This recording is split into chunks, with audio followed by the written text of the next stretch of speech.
Hi guys! Hello, kumusta? Ito, wala pa rin akong boses. Sabado ngayon,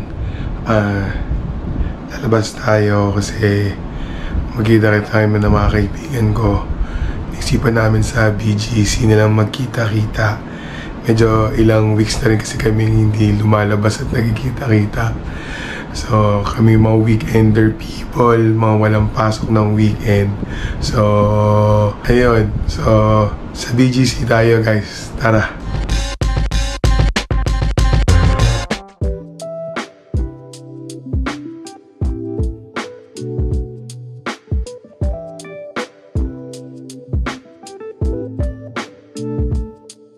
Hi guys, andito tayo ngayon sa SM Santa Rosa.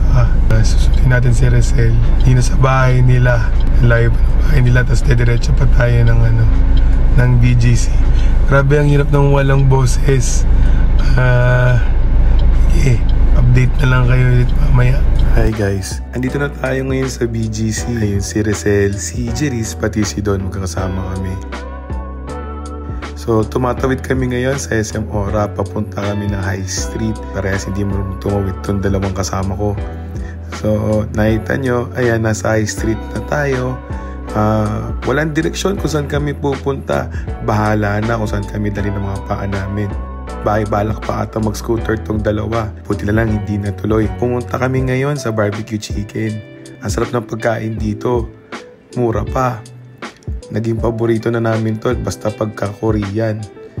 Then, gala na kami ulit. Wala pa rin direksyon. Di namin alam kung saan kami pupunta. Basta nag-iikot-ikot lang. Balik na kami ngayon ng SM Ora kasi dyan kami nag-park. Then, wala pa rin direksyon. Tapos, naisipan magkape. Then, ngayong umuwi na, hinatid ko na silang dalawa. Bumili naman ako ng Starbucks para pasalubong sa bahay. Hi guys, Sunday na ngayon. Hindi na ako nakapag-update paggabi. Late na kami nakauwi. Bumili muna kami ng Starbucks pasalubong sa mga bata sa bahay.